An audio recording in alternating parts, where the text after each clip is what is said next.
Assalamualaikum warahmatullahi wabarakatuh. Halo anak-anak, bagaimana kabarnya hari ini? Semoga kalian tetap sehat ya. Dan semoga mari kita berdoa semoga pandemi ini cepat berakhir. Baiklah anak-anak, hari ini kita akan memasuki tema 4, subtema 1, pembelajaran 1 untuk mata pelajaran IPA dan Bahasa Indonesia. Tapi sebelum kita memulai pelajaran, sebaiknya kita berdoa dulu agar ilmu yang kita peroleh bisa bermanfaat. Berdoa dimulai. Selesai.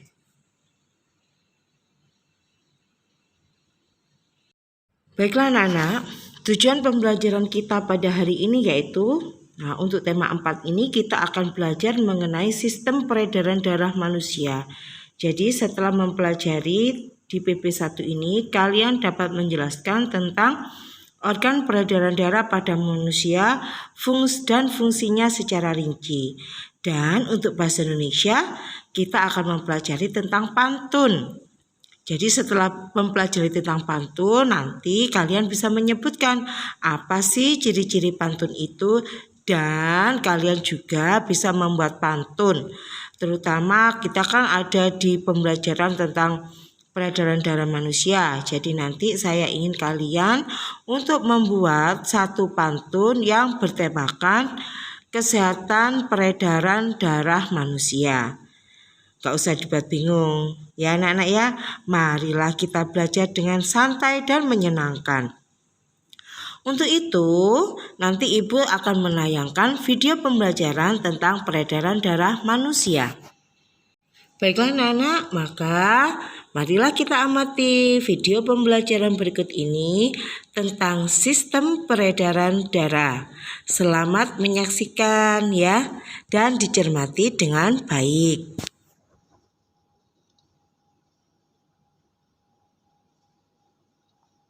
Di video kali ini kita akan belajar tema 4, subtema 1, muatan pembelajaran ilmu pengetahuan alam kelas 5. Organ peredaran darah pada manusia dan fungsinya. Mengalirnya darah yang dipompa oleh jantung di dalam tubuh disebut sistem peredaran darah. Sistem peredaran darah manusia tersusun atas jantung, pembuluh darah, dan darah. Jantung. Jantung berfungsi untuk memompa darah. Jantung terbagi dalam 4 ruang, yaitu serambi kanan, serambi kiri, bilik kanan, dan bilik kiri. Serambi kanan pada jantung berfungsi untuk menerima darah yang kaya CO2 dari seluruh tubuh. Serambi kiri berfungsi untuk menerima darah atau yang kaya O2 dari paru-paru. Bilik kanan berfungsi untuk memompa darah yang kaya CO2 ke paru-paru. Bilik kiri berfungsi untuk memompa darah yang kaya O2 ke seluruh tubuh. Pembuluh darah. Pembuluh darah berfungsi untuk menyalurkan darah. Berdasarkan arah aliran darahnya, pembuluh darah dibedakan menjadi 2, yaitu pembuluh arteri atau nadi dan pembuluh vena. Perbedaan pembuluh arteri atau nadi dan pembuluh vena atau balik. Yang pertama, pengertiannya. Pembuluh arteri atau nadi adalah pembuluh darah yang mengalirkan darah keluar dari jantung ke seluruh tubuh dan paru-paru. Pembuluh arteri yang mengalirkan darah dari jantung menuju paru-paru disebut arteri pulmonalis. Sedangkan pembuluh vena atau balik adalah pembuluh darah yang mengalirkan darah dari seluruh tubuh dan paru-paru menuju jantung. Pembuluh vena yang mengalirkan darah dari paru-paru menuju jantung disebut vena pulmonalis. Perbedaan selanjutnya adalah darah yang dibawa.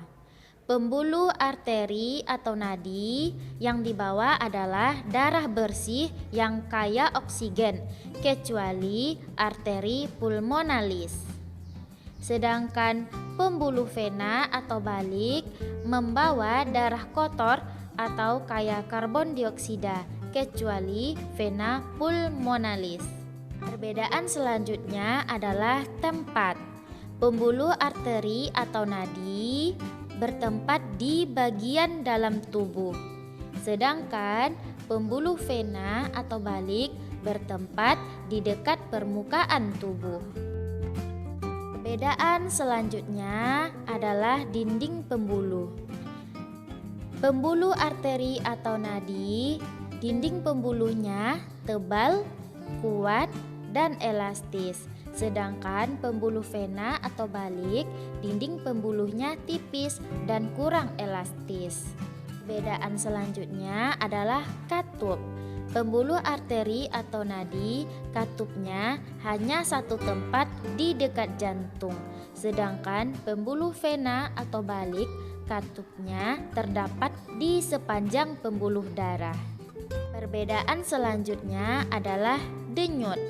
Pembuluh arteri atau nadi, denyutnya terasa, sedangkan pembuluh vena atau balik, denyutnya tidak terasa. Perbedaan yang terakhir adalah jika terluka.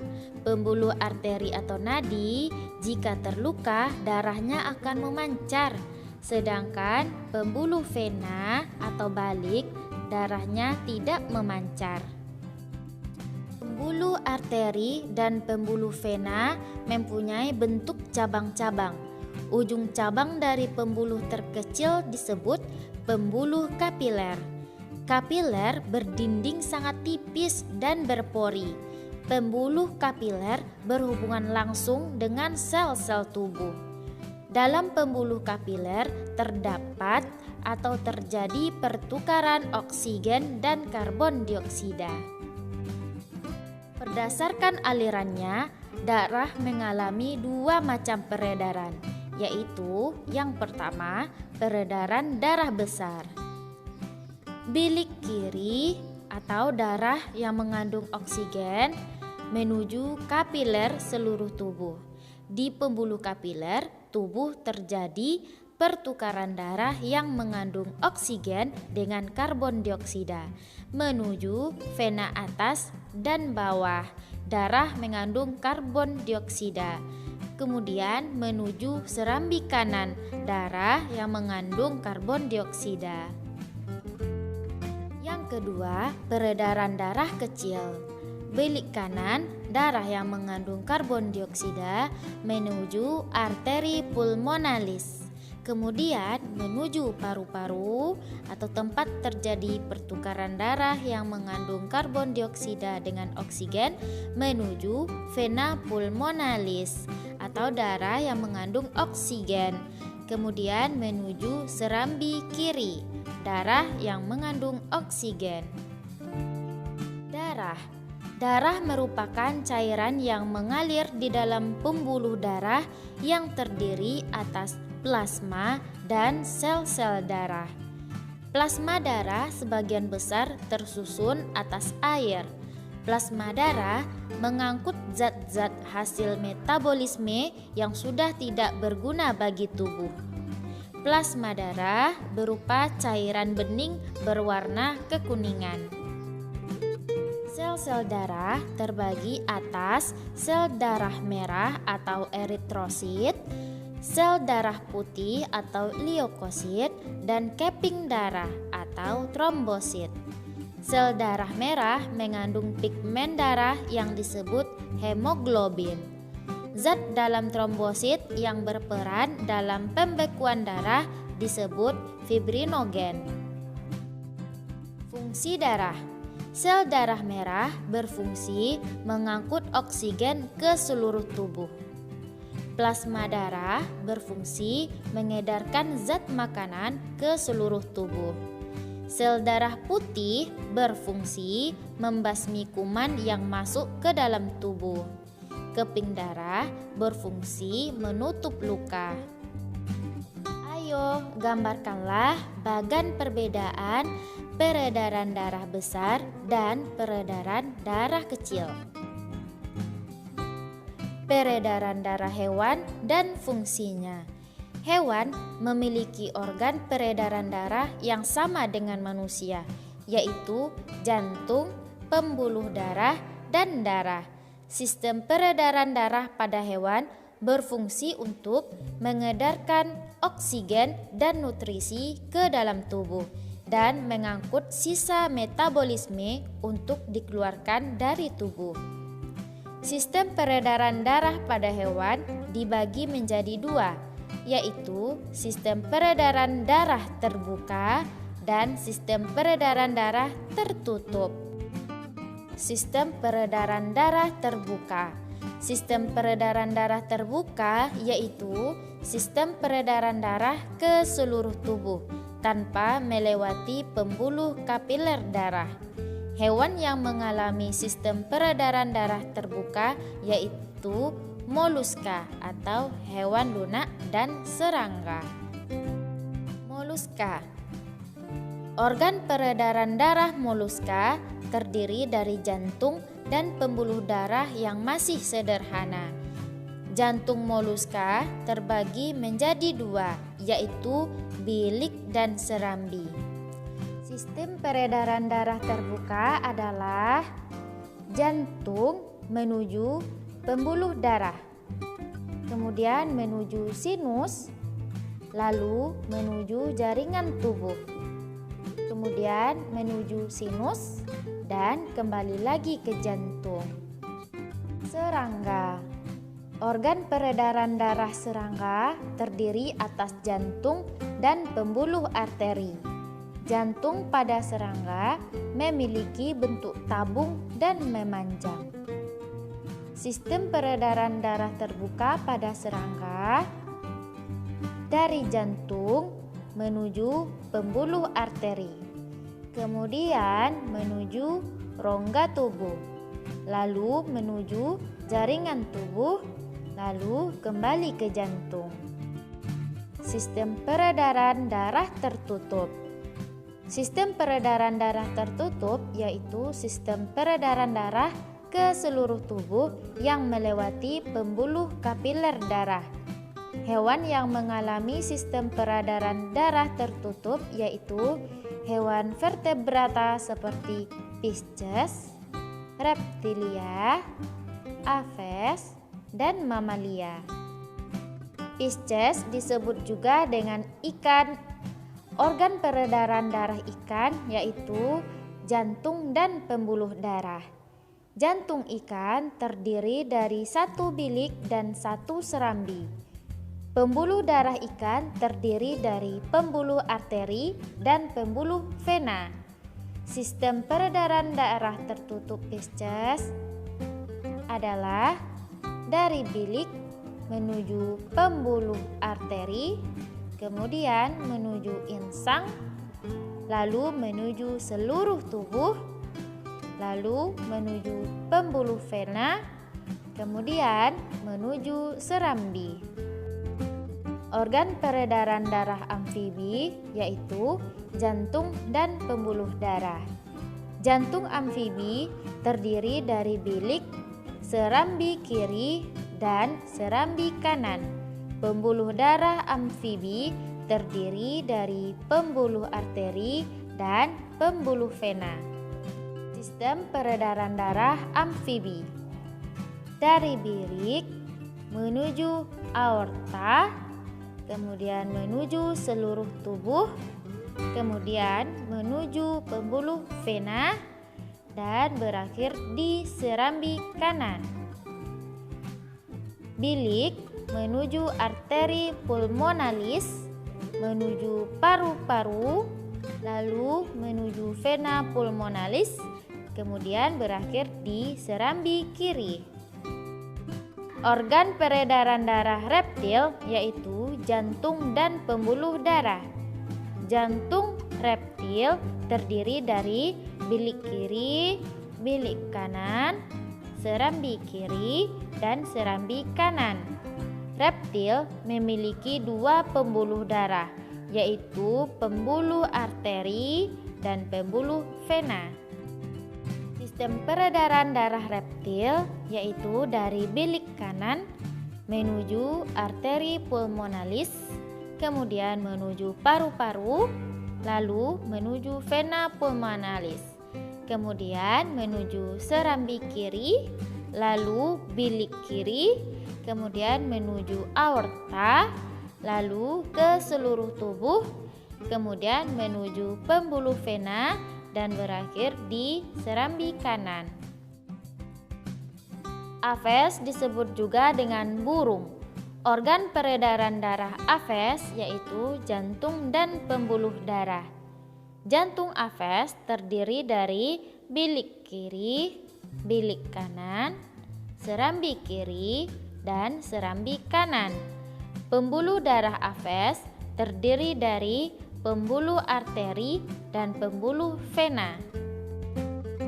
Sistem peredaran darah aves dari bilik kanan menuju arteri pulmonalis, lalu paru-paru, kemudian ke vena pulmonalis, lalu menuju serambi kiri, kemudian bilik kiri, kemudian menuju aorta, lalu menuju seluruh tubuh, kemudian pembuluh vena, dan berakhir di serambi kanan. Mamalia. Organ peredaran darah mamalia yaitu jantung dan pembuluh darah. Jantung mamalia terdiri dari bilik kiri, bilik kanan, serambi kiri, dan serambi kanan. Pembuluh darah aves terdiri dari pembuluh arteri dan pembuluh vena. Sistem peredaran darah mamalia dari bilik kanan menuju arteri pulmonalis, kemudian menuju paru-paru, lalu ke vena pulmonalis, kemudian menuju serambi kiri, lalu bilik kiri, menuju aorta, kemudian ke seluruh tubuh, lalu menuju pembuluh vena dan berakhir di serambi kanan. Fungsi organ peredaran darah pada hewan. Pertama, jantung berfungsi memompa darah ke seluruh tubuh. Yang kedua, pembuluh vena berfungsi mengantarkan darah menuju jantung. Yang ketiga, pembuluh arteri berfungsi menghantarkan darah dari jantung ke seluruh tubuh. Ayo, jelaskanlah perbedaan sistem peredaran darah dari kedua hewan di bawah ini. Manfaat peredaran darah lancar. Berikut manfaat peredaran darah yang lancar bagi tubuh kita. Yang pertama, kita akan selalu sehat. Yang kedua, bebas dari penyakit jantung dan stroke. Yang ketiga, paru-paru lebih sehat. Upaya menjaga kesehatan organ peredaran darah. 1. Berolahraga secara teratur untuk melancarkan peredaran darah. Yang kedua, banyak mengkonsumsi makanan yang mengandung zat besi. Yang ketiga, mengurangi makan makanan yang mengandung kolesterol dan garam.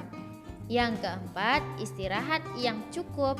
Yang kelima, menghindari asap rokok.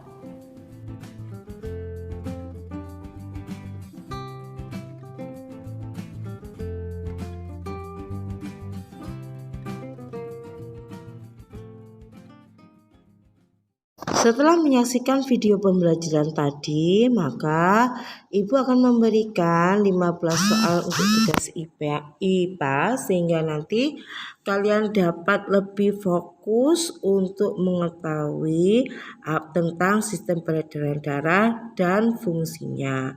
Silakan dikerjakan ya. Bisa melihat buku tema 4 dan buku LKS tema 4. Semua jawaban ada di situ dan juga ada di video pembelajaran tadi. Selamat mengerjakan. Baiklah anak-anak, setelah mempelajari tentang IPA, sekarang kita akan mempelajari tentang pantun. Nah, untuk lebih jelasnya, marilah kita saksikan video pembelajaran tentang pantun berikut ini. Disimak baik-baik ya anak-anak, selamat menyaksikan.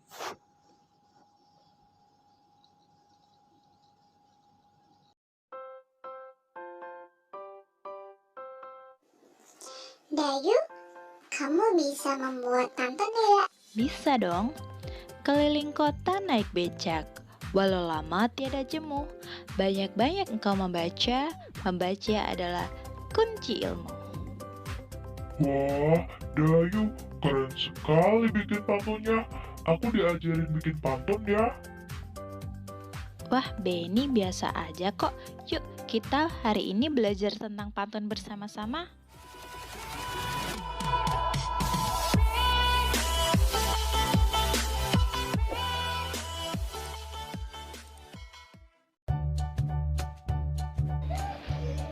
Hai adik-adik, sahabat dapur ilmu. Sekarang kita akan belajar tentang pantun pada mata pelajaran bahasa Indonesia kelas 5 sekolah dasar. Adik-adik, sekarang kita belajar tentang pantun. Apa itu pantun? Apakah ada yang tahu di antara kalian apa itu pantun? Ya, pantun menurut Kamus Besar Bahasa Indonesia, pantun merupakan bentuk puisi Indonesia atau Melayu dan tiap baitnya atau kuplet biasanya terdiri atas 4 baris yang bersajak A, B, A, B. Tiap larik biasanya terdiri atas 4 kata. Baris pertama dan baris kedua biasanya untuk tumpuan atau sampiran. Dan baris ketiga dan keempat merupakan isi. Ya, Dedek, ini menurut Kamus Besar Bahasa Indonesia. Dan ada pengertian lain dari pantun, ya hampir sama ya, intinya sama. Pantun adalah jenis puisi lama yang tiap baitnya terdiri atas 4 baris. Jadi setiap baitnya ada 4 baris serta memiliki sampiran dan isi yang bersajak silang A, B, A, B atau A, A, A, A. Ya, diingat-ingat adik-adik. Pantun itu merupakan jenis puisi lama dan tiap baitnya terdiri atas 4 baris serta memiliki sampiran dan isi yang bersajak silang A, B, A, B atau A, A, A, A. Apa itu sampiran dan isi? Nanti kita akan pelajari ya tentang sampiran dan isi. Bagian-bagian pantun. Di antara adik-adik ada yang tahu bagian-bagian pantun itu apa saja? Yuk kita belajar. Bagian-bagian pantun yang pertama ada sampiran. Dan yang kedua ada isi. Apa itu sampiran? Sampiran adalah 2 baris pertama pada pantun. Jadi sampiran itu berarti baris pertama dan baris kedua. Itu namanya sampiran. Sampiran biasanya berkaitan dengan alam yang menunjukkan ciri budaya masyarakatnya, dan biasanya sampiran pada pantun tidak mempunyai hubungan dengan bagian kedua, hanya sekedar mengantarkan rima atau sajak saja. Selanjutnya isi. Apa itu isi?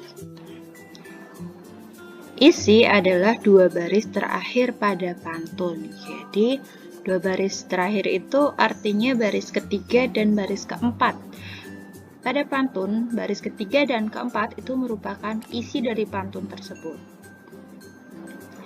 Isi pada pantun merupakan tujuan dari pantun tersebut. Ya, jadi isi itu merupakan tujuan, pesannya, pesan dari pantun tersebut itu apa untuk pembaca. Apa saja ciri-ciri pantun? Ada yang tahu ciri-ciri pantun itu apa? apa? Yuk kita belajar tentang ciri-ciri pantun.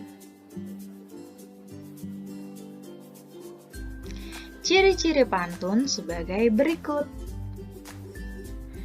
1.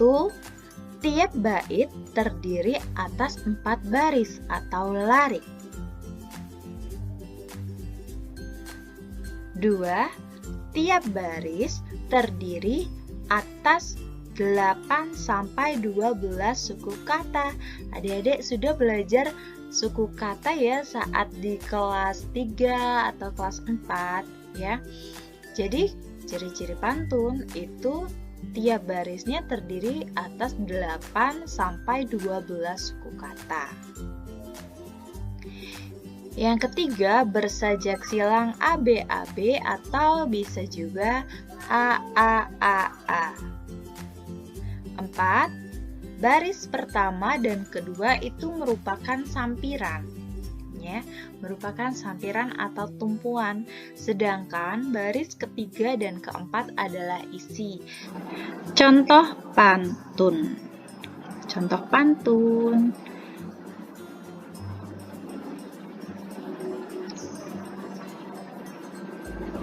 Enak benar tinggal di Batu Jajar, segar udaranya, indah dan permai.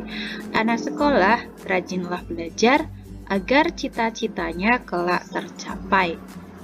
Tadi, ciri-ciri pantun itu apa saja? Tiap bait terdiri atas 4 baris atau larik. Di sini ada berapa baris? Kita hitung ya. Enak benar tinggal di Batu Jajar itu merupakan baris pertama. Segar udaranya, indah dan permai. Ini merupakan baris kedua. Lalu, anak sekolah rajinlah belajar itu merupakan baris ketiga. Dan agar cita-citanya kelak tercapai ini merupakan baris keempat. Jadi, setiap bait terdiri dari 4 baris. 1, 2, 3, 4. Ada 4 baris. Lalu ciri-ciri yang kedua, apa adik-adik? Masih ingat? Kita masih pada contoh puisi yang pertama tadi ya. Tiap baris terdiri atas 8 sampai 12 suku kata. Jadi, setiap barisnya ini itu terdiri dari 8 sampai 12 suku kata. Kita hitung yuk. Masing-masing baris ini ada berapa suku kata? Enak benar tinggal di Batu Jajar. Kita hitung di sini ada berapa suku kata?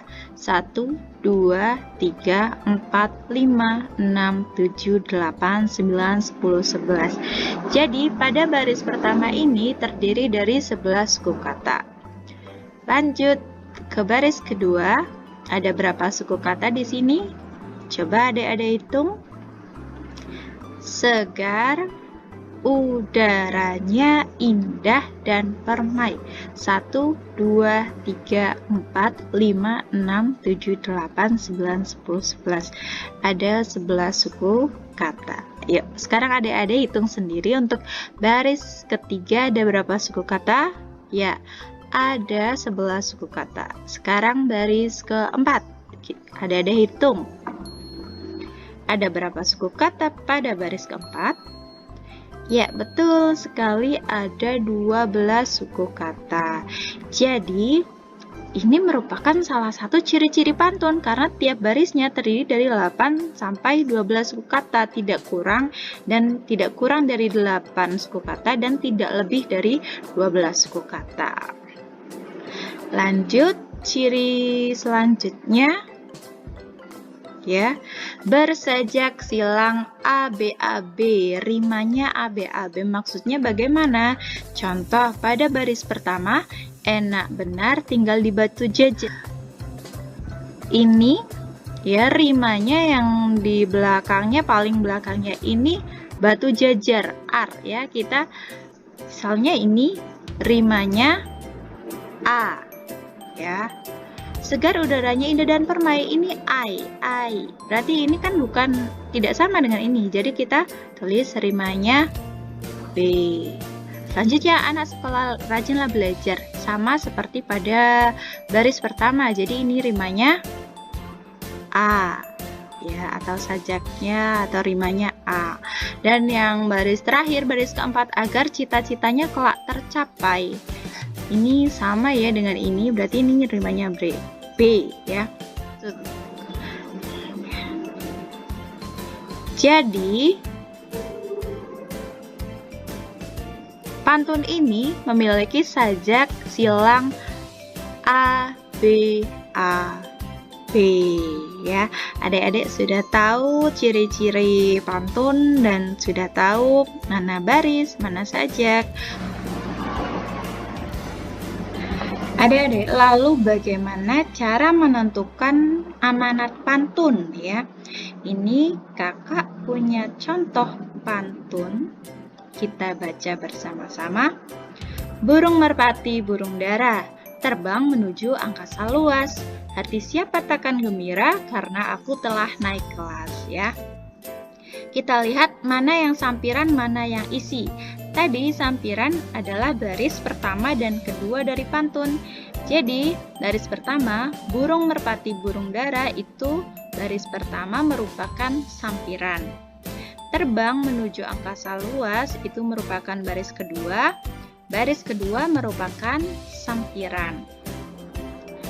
Baris ketiga dan keempat itu merupakan isi dari pantun. Ya, diingat-ingat adik-adik, baris 3 dan 4 itu merupakan isi. Hati siapa takkan gembira itu merupakan baris ketiga. Jadi ini merupakan isi dari pantun. Karena aku telah naik kelas juga merupakan baris keempat, isi dari pantun. Kita tuliskan pada tabel di bawah ini ya. Di sini ada kolom sampiran, ada isi, dan ada makna pantun. Sampirannya tadi apa? Ini baris pertama dan kedua. Kita tulis lagi sampiran di kolom sampiran. Burung merpati, burung dara, terbang menuju angkasa luas. Lalu isinya pada baris ketiga dan baris keempat. Kita tulis lagi, hati siapa takkan gembira karena aku telah naik kelas. Makna pantun itu dilihat dari isi pantunnya ini ya adik-adik. Maknanya dari hati siapa takkan gembira karena aku telah naik kelas, berarti seseorang yang sangat gembira atau sangat senang karena dia naik kelas. Jadi bisa kita tulis seperti ini. Seseorang yang merasa gembira atau senang setelah dia naik kelas. Jadi makna amanat pantun dari pantun tersebut ya, itu seseorang yang merasa gembira atau senang setelah naik kelas. Demikianlah video kali ini. Semoga video ini memberikan manfaat untuk adik-adik semuanya. Kakak ingatkan jangan lupa untuk klik tombol like, komen, share, dan subscribe, serta aktifkan tombol loncengnya supaya adik-adik dapat berlangganan video dengan dapur ilmu. Terima kasih sudah menonton. Wassalamualaikum warahmatullahi wabarakatuh. Setelah kalian mempelajari tentang video pembelajaran tadi, Ibu berikan 5 tugas tentang pantun. Kalian tulis soalnya. Untuk jawabannya bisa dilihat di video pembelajaran tadi atau di dalam buku siswa dan buku LKS tema 4 subtema 1 pembelajaran 1. Di situ ada semua. Selamat mengerjakan dan jangan lupa segera dikirim melalui WA. Baiklah, sekian dulu pembelajaran untuk hari ini. Tetap jaga kesehatan, jangan lupa kalau keluar rumah pakai masker ya. Dan jangan pakai masker scuba anak-anak, katanya sudah dilarang. Oke, jika tidak ada kepentingan yang terlalu mendesak, tetap tinggal di dalam rumah. Itu yang lebih selamat, oke? Wassalamualaikum warahmatullahi wabarakatuh.